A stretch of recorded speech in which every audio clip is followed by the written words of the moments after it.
Hello, I'm Stephen Chapman and welcome to this week's This is MediaCity podcast. And today I'm joined by presenter, documentary maker, podcaster, DJ. That any more? No, that's it. Like job. And Haque, we're delighted to have you on the couch talking to us today. Just tell us a bit. You're doing so much stuff. Well, when you list it like that, it does feel like that. Probably why I feel like I'm juggling loads of plates all at once sometimes. It's been an exciting kind of year, particularly, I think, with learning to juggle those plates.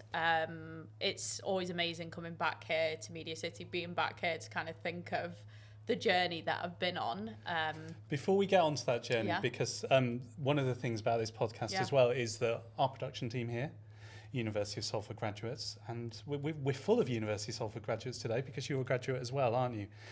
But before we get on that, we always start with this. Okay. This is where you get really put on the spot. I know you're a documentary maker and you're putting people on the spot all the time, but this is our kind of an either-or, quick-fire question. So you pick a card, any card, and hopefully I've got the ones with writing on them. I'm drawn to this one. To that one. That was... Importance of working in the north. Well, that's right up your street, isn't it? I'm feeling this one. I don't need to be put on the spot with this one. As someone who has worked in London, gone to London, absolutely loved it. It's always going to be a kind of hub of the UK. But there's just been something about moving back home and having had the past 2 or 3 years here that I just realise how amazing it is to be back in a place you connect with.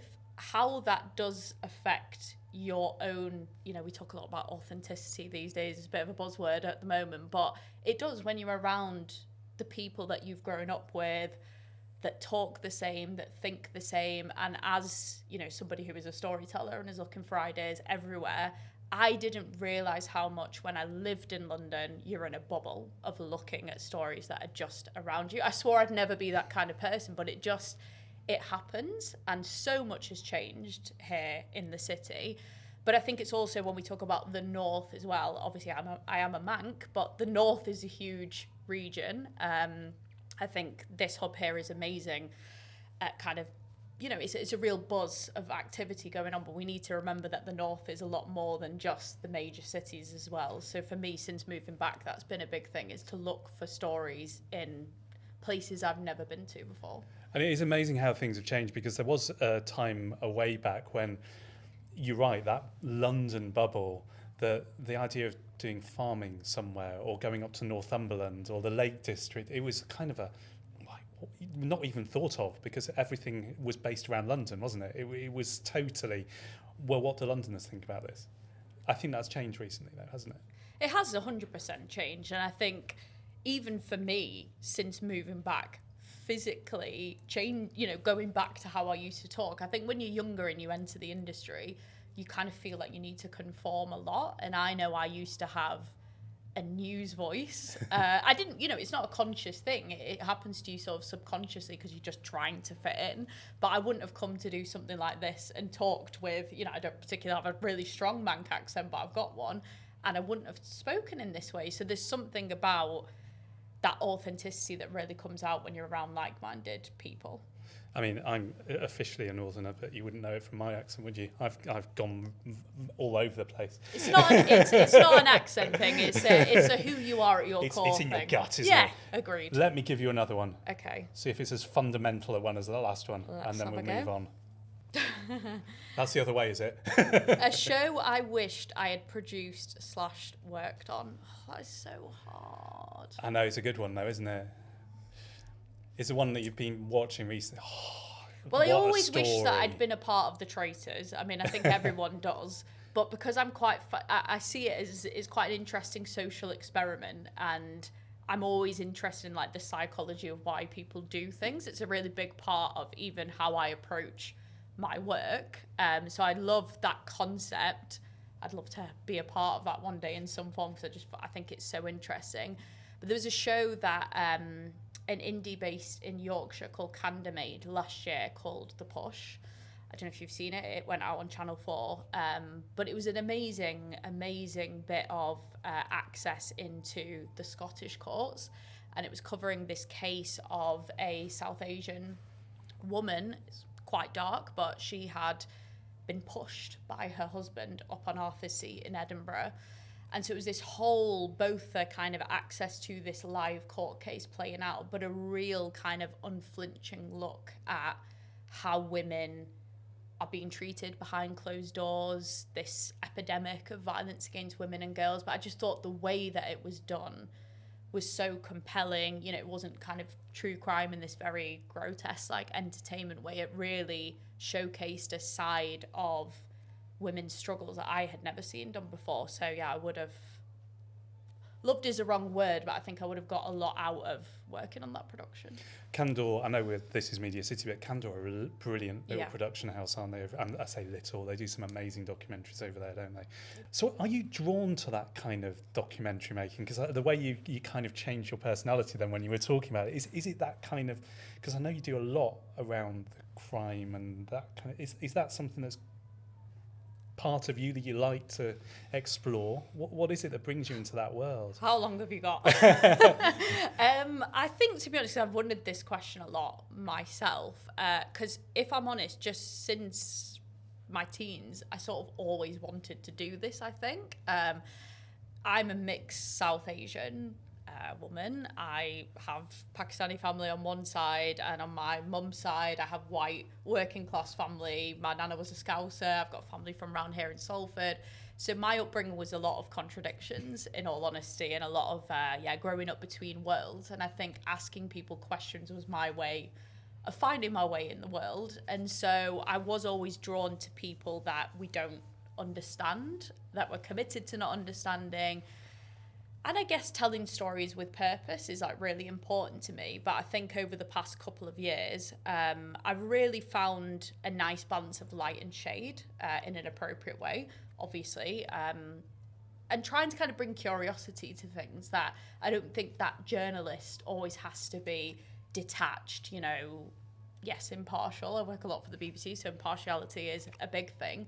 But you can still bring personality and show yourself getting engaged in that world. So yes, I'm drawn to quite dark sides of humanity, but I try to do it in a way which is relatable, really connecting with those people that live that reality, and hopefully, relatable for the people watching or listening. Because some of the ones you've done for the BBC Three, I think you've got one with Channel 4 as well, it is the way your documentary making, I don't think it's changed a lot over the years, that you are able to put yourself within the space, whereas in the old days it would be, oh yes, it's very and the presenter is just a voiceover.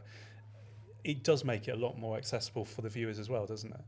Yeah, absolutely. And I think that is also a way of showing the merits of journalism as well, because I like to show people my process. I like to bring them on the journey with me. And obviously that crime genre does lend itself a little bit to that, where you're trying to work things out in real time, you know, taking the audience or the listener along with you. I really enjoy that side of things. But I think for me, a big part of what I do and what I get a lot of meaning out is what we call building access. So really gaining the trust and getting to know people within a community or people who've been affected by a certain situation, and building that relationship with them and bringing that hopefully on camera or on mic if I'm doing a podcast is a really big part of it for me.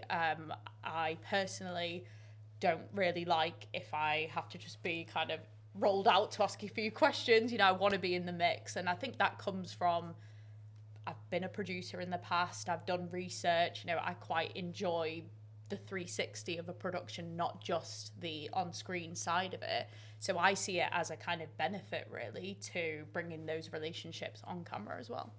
How difficult though is it? I mean, we all talk about work-life balance and lots of things, but with some of the documentaries you're doing, how difficult is it to switch off and not get kind of dragged into that too much? It is honestly the hardest part of it, I would say.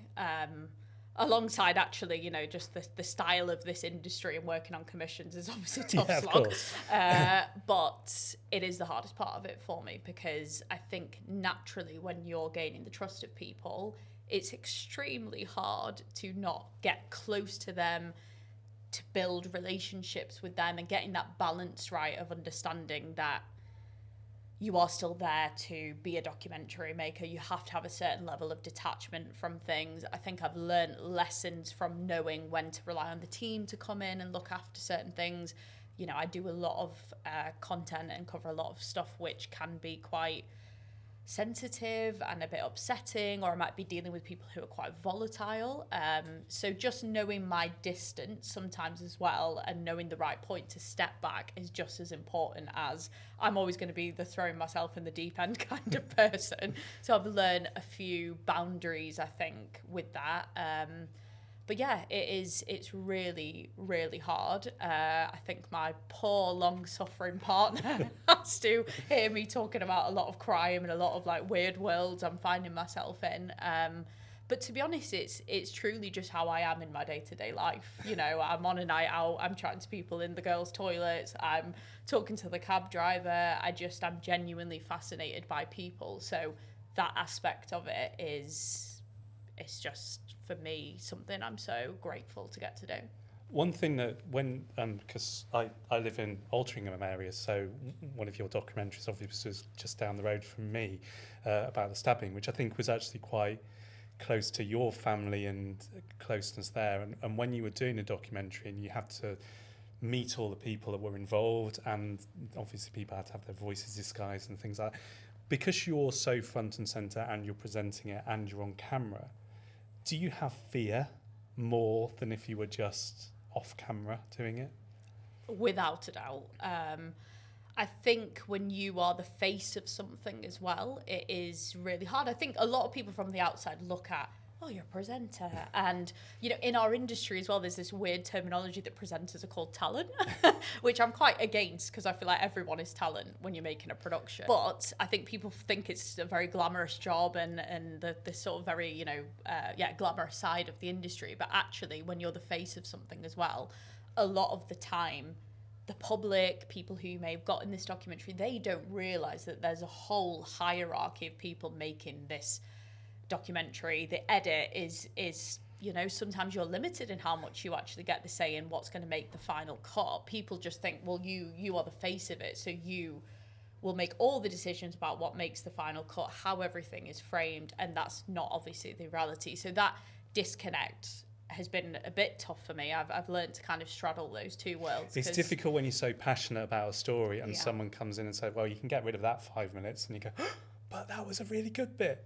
Or understanding the implication for the real people who and you know, with Hometown, as you've mentioned, like that was really me embedding myself in a lot of communities that for years had distrusted the media, distrusted broadcasters, had felt really failed and let down over how stories had been covered in the past. So if you are going to go in there and say to someone, I promise you it's going to be different this time, you need to make sure you deliver on that. So, you know, there's boundaries around that stuff as well, and kind of making sure that we're still acting with integrity, because I think especially when you are a storyteller, and at the end of the day, my only currency is ideas and your reputation, that you want to make sure you are someone who is trusted and kind of sticks by your word on things. But yeah, it's an ongoing challenge. But it's all, when I started being a journalist up here, it was very Gunchester. So every morning we'd get a call and we'd be filming out somewhere and there'd be police officers going like to cut the camera and things like that. Or there were the riots, and we had to go in 2 different cars, and one had to, or 3 different cars sometimes. One had to be one in front, one had to be behind, so we didn't get blocked in and stuff like that. And I think I was fortunate in a way because I was kind of an off-screen reporter at Granada, so I wasn't known. But I'm just thinking, with you going to these places as well and being the talent there, was the fear factor and all the stuff you have to put in place before you start meeting these people is phenomenal, isn't it? Do you not even go through that thought process now?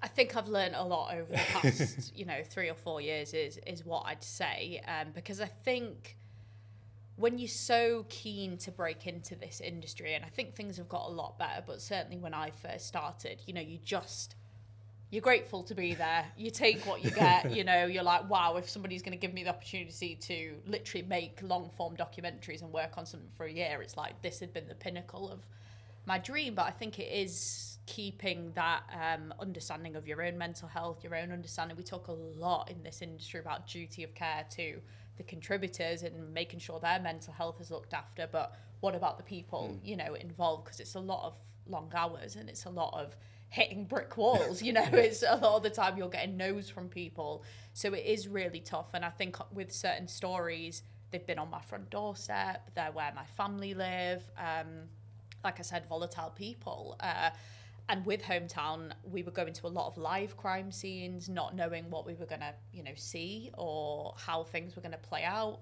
I got chased up the road with a knife at one point. You know, so many different kind of moving parts that you have to respond to sometimes, and going into court cases where cameras aren't allowed in, so I'm going in on my own, and you're navigating those relationships between the family of the perpetrators and the family of the victims. And, you know, I think that was my first insight really into, because that was a gang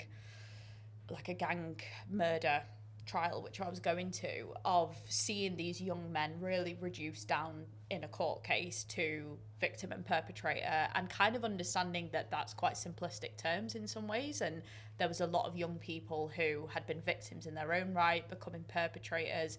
And of course when you're meeting their family, they want that story to be told, so it's really, really hard to get that balance right. But that's, you know, I just see my job as to create that space where they can share their truth, really. There's the work you do, those years you put in, the research, the coming up with a story, pitching the story to get it on air, and then filming it and putting it out. The impact afterwards, though, for documentaries like this can be massive, and I think for your documentaries, it has been massive, hasn't it? Yeah, it was amazing to see that and feel that kind of real world impact, both in, I think, in a way we hadn't really ever seen done before, with a case involving privileged private school boys sort of really looked at side by side with boys from areas like Moss Side and South Manchester, and those details really laid bare how youth violence, you know, self-defense, all of these things really play out in a court of law, and how our prejudices are there. So I was both really pleased to see, for the first time ever across those two lines of the city, we kind of really looked at crime. But also, you know, there was a lot of amazing parliamentary reaction to stuff. The parliamentary group on youth violence said, we really need to kind of take this into account for our next policy on this area, that we are underestimating how much this is now feeding into knife crime, and kids carrying knives is even seeping into private schools and in more privileged areas. So yeah, that's what you hope for as a documentary maker, is to, at the very least, open up a conversation that's never been done before. But then when you get those real world impacts, it just, it feels so worth it. And it's Hometown, a teenage killing. And I think it's still on the iPlayer, isn't it? Yeah. So that's what we're talking about. So go and have a look on that. So does that set the foundations now? Do you kind of, right, I've done this, I've got to go bigger now? Or do you have to have, or has it kind of, because I know you're doing more documentaries. I think at Channel 4 got one on at the moment. So last year I had my first doc out with Channel 4, which was an amazing experience, and that was about diet drug culture and, you know, the amount of injectables and products being flogged to young people on things like TikTok, and just how misleading some of that information can actually be. And I think we think of diet culture and body image stuff just affecting young women primarily, but in that I met loads of young lads as well who were talking about the pressures that they feel. So I think for me, it's, as long as there's human interest in it, there's a world for me to explore. I do like to reveal things, but I think people just enjoy captivating story nowadays, I think, more than ever. And this is what I'm really excited about, actually, because there's a lot of tough things going on in the industry, without doubt. Yes. But but I think whilst mediums might have changed, i.e. people don't want to sit and watch the 10 o'clock news every night anymore, those things might be slightly changing in terms of linear TV. I think for me personally, people's appetite for great stories is bigger than ever, with narrative podcasting or even factual dramas, you know, taking real world stories and turning them into the post drama. office one, for example. Post office one is a great example. Yeah, I just feel that is, people want it more than ever, which I feel is really exciting. We started literally at the point of time when I suppose your career was quite high. So how on earth did you get from graduating from the University of Salford into this world? Because it's not been a very long journey for you to get here. I mean, some people spend decades to get their first documentary out. Yeah, no. So how did you get through the door, I suppose? So that year I had at Salford honestly was transformative. Because you did you did your MA there in Salford, did you? Yeah, I did the postgraduate diploma, so that was kind of the more intensive year-long, you know. All the best people do the postgraduate diploma. Course. Journalism 101 basically, so we've done all right, all things considering, but it was so pivotal for me, truly, because I think before that I was in Leeds, I did English, having a whale of a time partying, and I was like, okay, it's probably time to, you know, crack on and get my head down with what I'm really serious about here. And to be honest, it was just as important for me to learn what I didn't want to do, you know, as much as what I did want to do, which has been a big theme of my career and continues to be honest, because I'm very big into football. I love sports. At first I thought I wanted to do sports journalism, and it just allows you that time to feel into things. You're around tutors and people who know, you know, they know all these different sides of the industry. The connections with work experience is amazing, and just that place to make mistakes, you know, and get some of your, you know, questions that might feel a bit daft out of the way. And I just think being around really like smaller groups of your peers and stuff is just amazing. I've still got such close friendships with so many people that I went to uni with in Salford, and I still work really closely with the tutors. I, you know, have mentees who are there as well, because I just think the caliber of students that go through there is so high, and people are so ambitious. We better be in focus.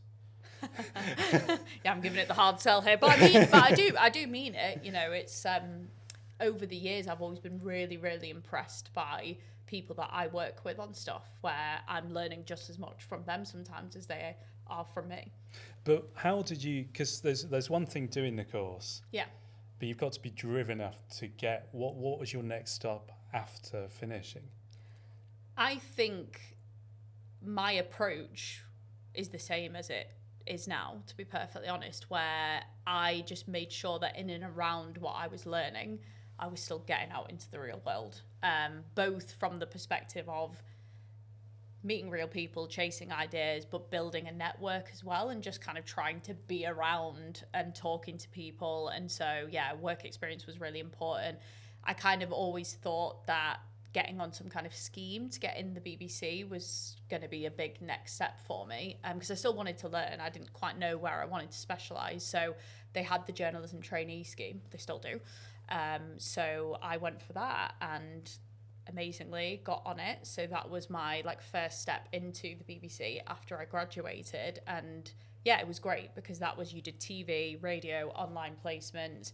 You could choose your own placement to do. So I did 5 on 4 and 5 Live Investigates, very heavy, investigative. It's brought you straight there again, isn't it? Yeah. So that was my first step, really, is I want to kind of just try to get into the BBC. I really wanted to be here at the BBC in MediaCity as well, was a big objective for me. So schemes like that are great, and there's more than ever really of them. And then what happened after that? Because you're freelance now, aren't you? Is that right? So you stayed at the BBC for a while. How do you get into documentary making? How did that step? Because that's not an easy step to make. No, and it was kind of random chance. Oh, brilliant. To be honest, but random chance that comes from probably putting yourself in the right places for that to happen. So when I did my journalism trainee scheme, I then went to work on Victoria Derbyshire programme in London. So that was when I moved down there. So that was kind of transitioning away from just short packages into, we used to make 15-minute films, which at the time I was like, wow, you know, no young reporters really, other than on Victoria Derbyshire programme, were getting to go out and make these films. But it taught me so much. Vic is an amazing northern woman as well to work for, a real powerhouse. And Louisa Compton, my editor, was amazing as well, now running the show at Channel 4. So I just learnt so much from them. It was absolutely terrifying, but still learnt an unbelievable amount that I still use to this day of doing every side of making your film. There was no producers, no directors. You're in the edit, you do everything. And then when I wanted to move back home, I knew I kind of had to go freelance really, which was scary. But then a few of my friends and contacts at the BBC said, we've seen this advert, which, you know, we thought you could be a nice fit for, this production company looking for the next presenter of this series called Hometown. But it wasn't just, oh, you know, you're a presenter, that's enough. It was, you have to be a journalist, you have to be attached to a story in some way. You know, they really needed somebody who was going to come with a story and lots of access. So I'm like, okay, I've got a week for this deadline and nothing's coming to me. Wow. So I was like, probably that's not going to happen because, you know, nothing is screaming out to me. But it's always the case for me that when I'm like in the shower or I'm randomly walking, I was like, what happened with that case? What happened with that case last year, which my mum was talking about and all of her friends were talking about? And, you know, then the journalistic kind of, you know, brain kicks in and you're connecting all these dots. I remember sending them like a very rough and ready PowerPoint thing of, you know, like thought bubbles and connections, and probably some of it was a bit ramble, but hopefully it showed them, you know, how my brain works and where I thought we could go with the series. And then, it took 2 years all in all over COVID and various legal things to make it happen. But it's hard, you know, it is hard. That side of the industry is independent production companies, working a bit more with the TV side of the industry, and working with development teams to develop ideas. So I do that a lot more now. I'm kind of in that side of the industry now. Has that opened your eyes up to how difficult it is out there? Because sitting at the BBC, although they are short-term contracts, a lot of them nowadays, if that's at all, the independent production companies are difficult, to say the least. Yeah, absolutely. It's opened my eyes to that. And it's so hard because I can't see myself wanting to ever leave the long-form content and documentary side of stuff because I enjoy it so much. But the realistic nature of stuff now is you have to have other things going on. You have to be able to pull in your money because it takes so long to make, you know, from conception of an idea to going to commissioners to then going into production to that final TX date is a long period of time. So unless you work in-house at an indie in their development department and you're on a contract, it's quite hard for people in my side of we're constantly just waiting for commissions to begin. So it is tough slog, and I think if I didn't live back up north where, I mean, the prices are going up, but luckily more affordable than down in London, it's a tough time at the moment. There are a lot of documentary makers I know who no longer work in TV because it's that tough, isn't it? Yeah. And this other stuff you got going on the side, podcasting, presenting. Tell us a bit about that, because you're on the radio a lot and you're also on podcasts a lot. You're just everywhere, aren't you? How did that take? Was that because of your documentary making that kind of opened more doors into the radio and podcasting world, or? Yes and no. Of course it does. You know, the minute that your profile starts to grow, it's amazing because certain doors open up for you that maybe weren't there before. But I still have to absolutely put myself out there, and you know, there isn't the same trajectory for TV documentary presenters maybe have always remained in kind of that world. But I think both from just making a living perspective, but also I think just wanting to become a broadcaster and wanting to become someone who can flex different sides of your personality. I think we talked earlier about I do a lot of very serious, heavy stuff, but as a person, I'm not necessarily very serious. You know, I do like to have a bit of a laugh. I'm hopefully, you know, quite down to earth and like to just meet a big variety of people. So it was so nerve-wracking going into, I didn't expect it to be so nerve-wracking to go into doing live radio stuff because it's such a different pace. You know, I'm used to long form, slow, you know. You have to be very, very. Have you done 5 Live? Is it Asian Network? Yeah, those two, yeah. And they are very reactive because particularly if news happens, you have to be switched on totally, don't you? Yeah, and I last year covered, you know, the election. I was there for the riots, Trump's election in October. So it was really getting into a totally different mindset, responding to these live unfolding events. I think I really enjoy, especially with Asian Network, like really trying to reflect those stories in a way that connects with people from my community or questions that they might want answering. Covering it during the riots was really tough. You know, going into the office in Birmingham from here at a time where we didn't even feel safe to be on the streets, and having to get a train home on my own, and just being that place where lots of people at that point in time where people were really honestly quite fearing for their lives at points, being that point of contact to them calling in and stuff. I think the intimacy that radio gives you is like nothing else. So for me, it's been amazing to just connect with people in a really different way, to be able to show personality, it to be a bit more conversational and easygoing in some ways, and just, yeah, constantly flitting between those tones I find it quite exciting. So you still haven't kind of set yourself where you want to be yet? You're trying to, from short form to live to anything, you're kind of enjoying it all, are you? Honestly, yeah.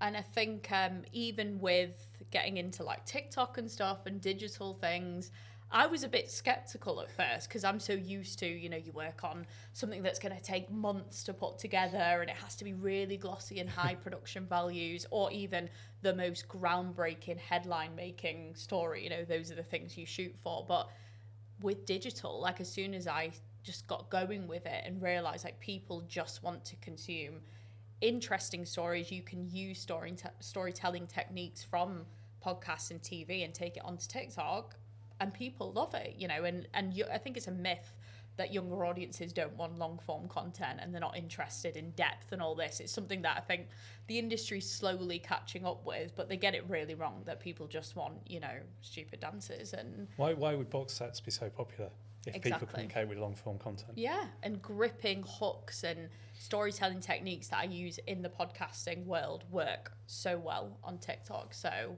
it's been really interesting to see all these different like layers of content, how they can, and I find great ideas on there as well, you know, because you're getting direct feedback from people watching your content who will ask questions or say, the algorithm is amazing on there. You know, it can get you so directly to real people involved in cases that I've never experienced before, in a way. Like when you put a documentary out there, sometimes you don't really know how it's landing with people, whereas in real time on TikTok I get feedback from people, which is terrifying and exciting at the same time. Yeah. So I know that when we look at the industry at the moment from an insider point of view, I think a lot of people are really down. They're really, really down, because I think the industry is changing beyond when I started out and probably when you started out. It's a different industry entirely, but I think there are positive signs, but I think we're going to have to evolve as storytellers to the platforms that are out there. Is that about? I think that's about right. And I think I've had to check myself a lot, you know, over the particularly past couple of years, with even when I talk to, you know, fellow students at Salford or whatever, I want to be positive, optimistic, you know, ambitious about the change, but I also think I have a duty to be realistic as well about where the industry is at. It is tough at the moment in terms of that freelance culture, you know, working from contract to contract. So many people that we've talked about that we know personally who are out of work at the moment. It's understanding it can be difficult to make a viable career out of, but you just have to be flexible. And like I say, for me, it's always just been ideas, and that doesn't have to be you know, you're going to present an idea. It can just even be a different question or framing of a story that's out there already, or a huge conversation that's already going on. That small thinking of what if the opposite were true can create a whole new bit of content and, you know, a framing for a piece we've never actually seen before. We've not even covered this yet. I mean, but Edinburgh's been big for you, hasn't it? One to watch, 2020-ish? Yeah, something like that, yeah. And last year, you've kind of, is it the class and, I'm reading it, class and social equality working group you've joined as well? Yeah. That's about trying to get more diverse people, both, I assume, in front and behind the camera, is it? Absolutely, yeah. So I have a really great relationship with the team at Edinburgh TV Festival. Obviously, it's a coming together once a year of lots of big people, big wigs in the TV industry, but I think they really facilitate a lot of important and uncomfortable conversations for people to listen to once a year. You know, it really makes headlines for the industry of what people are talking about. So all these things we've discussed about people being out of work, freelance culture, it's on the agenda for everyone. But this last year's festival, James Graham, the playwright, delivered the lecture at Edinburgh TV Festival, and his whole big thing was around this final taboo of diversity, which is class, and you know that it's kind of a very forgotten aspect of the conversation on diversity and inclusion. And honestly, I couldn't have agreed more. I was sat there like this in the crowd like, yes, James, like tell him, because... And it's getting worse because, and there was a segue in my head, but I didn't get it out properly, but the fact that we're talking about how much the industry is in difficulties, this freelance culture, that suddenly becomes a class issue, because you need to think about, well, who's funding your life? If you're freelance or you have a short-term contract, that almost removes a bunch of people from the media. And that's how vital this kind of work is. It's so vital because it's the elephant in the room that we really have to address for longevity of people in this industry. Is if you can't pay your bills, or you don't grow up, you know, in a community or culture where people say that this is even a viable career to go down. And that's also because you don't see yourself reflected on TV is a big thing about feeling like you can go and work in that industry. But yeah, so this this panel that I'm on now with a whole wide range of people from across the industry, our mission basically leading up to the next Edinburgh TV Festival this summer is to try and come up with really tangible ways we can help this class issue. Number one being, how do we measure it? Because there's a real big problem with us not having any idea of how many kind of working class people even work in this industry, because it's harder to measure than other things like ethnicity or disability, you know, those kinds of things, or sexual orientation. So we've tried to kind of nail as best we can a method to measure it first and to kind of hold broadcasters accountable. But a big thing is regionality as well. You know, I'm one of very few on there who's from out of London. Our past 2 meetings have been in London. They're coming here in May though. But that's a big thing for, let's say you aren't from, you know, I've got a mentee who's from Bradford, you know, doesn't live close to a major hub where there's stuff going on. It's going to be extremely unaffordable for her to move to London. There's no major indies kind of around her that are in her sector.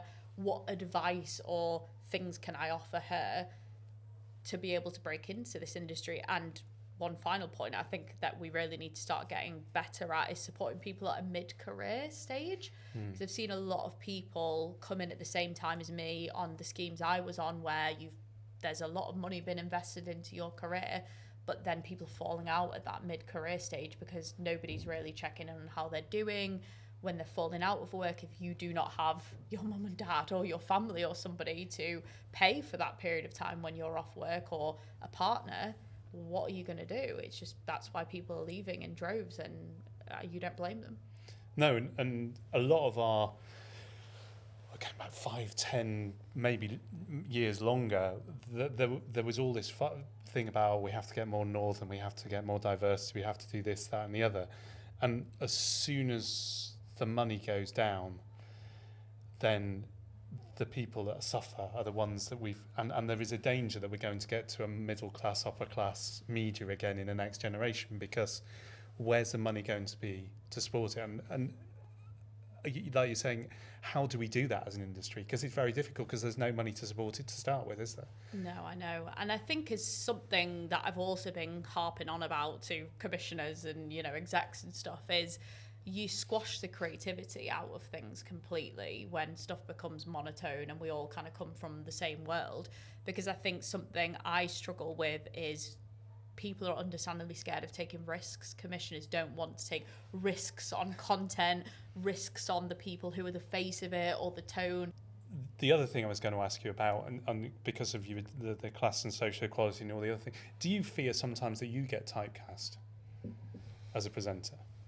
I definitely have been constantly fearing about being typecast, because it does happen. You know, when I first started in the industry, there was a lot of push towards me doing South Asian stories or stories to do with the Muslim community or places where I could maybe assimilate and be put into.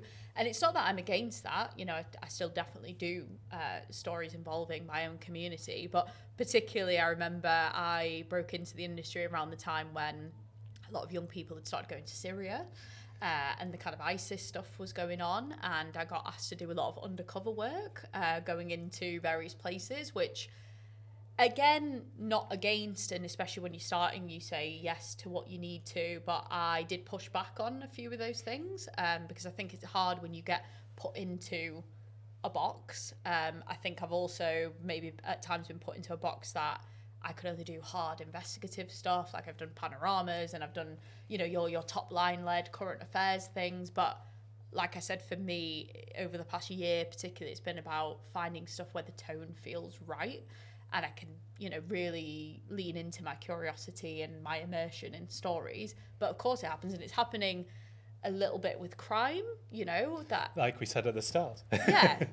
Which is, I'm fascinated by crime, you know, and I think it is a gateway into so many bigger issues in society and the changing world that we live in. But I'm not only interested in crime, and I don't only just do crime as well. So I think it's a constant evolving thing.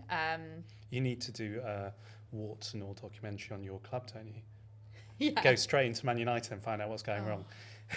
I didn't know whether we would bring them up at any point or not. I mean, I've considered it at points, you know. There's a whole world of murkiness to be uncovered at Man United, but I also don't want my season ticket banned. Yeah, it's a good point. It's concentrating on the women. They're doing well. Yes, they are. FA Cup, I know. could win the league, you know. Exactly. So there is, you know, silver linings to everything going on. Before we stop, you've given us loads of advice for students and the graduates coming through. What would be your main bits of advice? You've mentioned work experience, you mentioned stories. What would be your main bits of advice for people who are studying journalism or just leaving university now, or just in that freelance world? I think my number one that I always say to everyone is just see ideas everywhere in the world around you, from every conversation you have, from everywhere you see your reality to how your mum sees your reality. Ideas are honestly everywhere. I think nowadays, like, there is a beauty in, you don't need a commission to make content.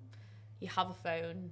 Like I said earlier, there's places like TikTok and YouTube where people just want to lap up content, and it does not need to be high production values. It's all about what you have to say and how you connect with people. And actually, people who work in big broadcasters now want a piece of that pie as well. So you have an ability, and this is, you know, we talked a lot about me kind of trying to be a bit of like a 360, where you can offer something really interesting. I think there's so much talk, especially for a lot of people wanting to be like content creators these days, that you need to niche down, you need to find your niche. But actually, if you are just interesting as a person and how you see the world, like, you will find your people. And yeah, I just think it's a really exciting time to be here in the north, in this hub right now, and the world can be your oyster from Manchester. You know, there's so much going on. I've just been blown away since I moved back, how much the city has changed, even in, you know, those 3 years that I was away. So just sometimes make the most of what's on your doorstep, because there's a lot of, like, yeah, it's a treasure trove. And where can we see and hear you next? So I can't say too much about a few things that I'm working on. Where are you allowed to tell us that we can see and hear you next? Oh, it's all top secret. Well, it's not. It already sounds even more exciting than it was going to be. I'm not intentionally being cryptic, but this is. Have you got some podcasts? Are you still doing your podcasts? Yeah, so I have. I'm working on a crime investigation at the moment, which, yeah, sorry, I can't say too much about it, but it's a very gripping insight, I would say, into females in crime. Okay. Which is a kind of very underreported aspect of it. and just a kind of big crisis that we're facing in the justice system right now. Sounds exciting. So we'll watch out for that one. Thank you ever so much for your time. Thank And thanks for watching. That's been This is Media City, which is our weekly podcast where we're showcasing some of the amazing people, talent, businesses that call this place their home. This is Media City is a 39 Pictures production on behalf of Media City, and it's done in partnership with the University of Salford. And we're surrounded by University of Salford people here, both behind the camera and, of course, in front of the camera. All of their graduates are freelancing for us to make this happen. And we shall see you next week. The production team are Meg Bond, Tegan Easton, Akila Hewitt and James Young.